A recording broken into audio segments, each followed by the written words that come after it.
श्री गुरु चरित्र कथासार अमरजा संगम आणि गाणगापूर क्षेत्राचे महात्म्य अध्याय 49.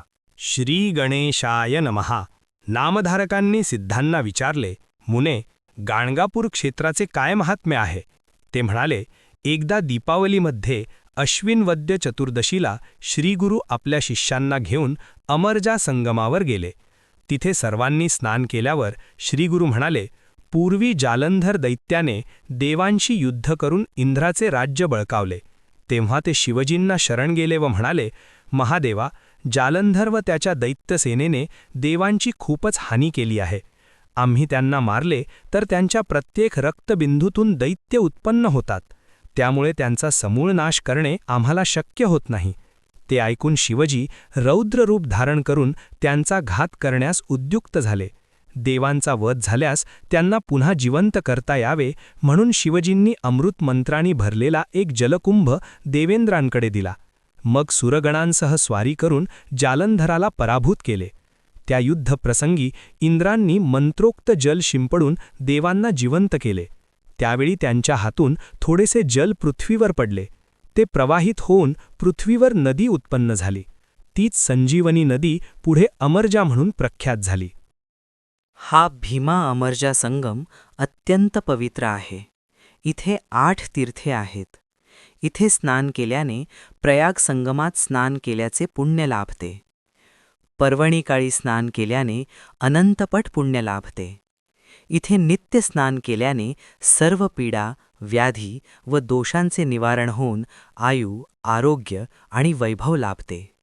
अश्वत्थ वृक्षासमोर नदीतीरी मनोहर तीर्थ आहे. येथील अश्वत्थ हा कल्पवृक्षच आहे.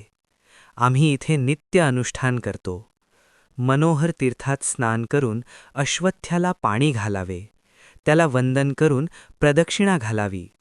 या सेवेने भाविकांचे मनोरथ पूर्ण होतात. येथील संगमेश्वराचे, नंदीचे व चंडींचे दर्शन घेऊन सोमसूत्रास जावे.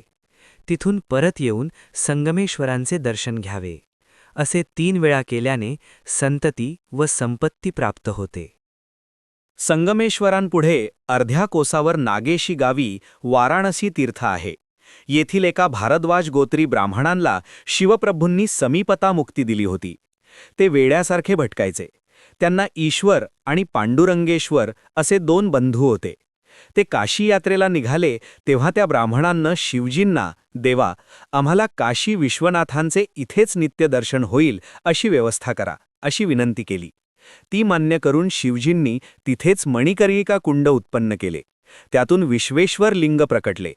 अशा प्रकारे भीमा अमरजा संगमावर काशीप्रमाणेच मंदिर व कुंडांची उत्पत्ती झाली. मग श्रीगुरूंनी आपल्या शिष्यांना वाराणसी तीर्थावर नेले. तिथे स्नान करून सर्वजण पापविनाशी तीर्थावर आले. त्या ठिकाणी श्रीगुरूंच्या रत्नाई नावाच्या भगिनी आल्या होत्या. त्यांना श्वेत कुष्ठ झाले होते. श्रीगुरूंनी त्यांना पापविनाशी तीर्थात स्नान करायला सांगितले. त्यामुळे त्यांची पातके नष्ट होऊन 3 दिवसांनी त्या पूर्णतया व्याधीमुक्त झाल्या. मग त्या तिथेच झोपडी बांधून राहिल्या. सिद्ध नामधारकांना म्हणाले, तो चमत्कार मी स्वतः पाहिला आहे.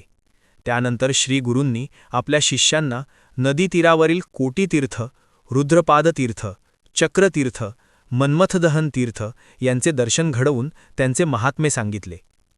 कल्लेश्वर देवस्थानाबद्दल ते म्हणाले, हे शिवस्थान गोकर्ण महाबळेश्वरा इतकेच पवित्र आहे.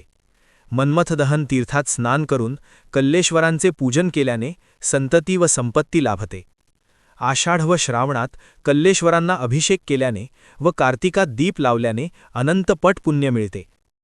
श्रीगुरूंच्या मुखातून अष्टतीर्थांचं महात्म्य ऐकून समस्त शिष्य कृतकृत्य झाले. ते म्हणाले, गुरुदेव, तुम्ही आम्हाला पावन केलेत. एवढी श्रेष्ठ तीर्थे जवळ असताना आम्ही उगीचच अन्यत्र जात होतो. त्यानंतर गुरुदेव मठामध्ये परतले. तिथे शिष्यांनी मोठी समाराधना घातली. नामधारका, असे आहे गाणगापूर क्षेत्राचे महात्म्य. म्हणूनच श्रीगुरूंनी तिथे वास्तव्य केले. श्री गुरु चरित्र कथासार अध्याय 49 समाप्त.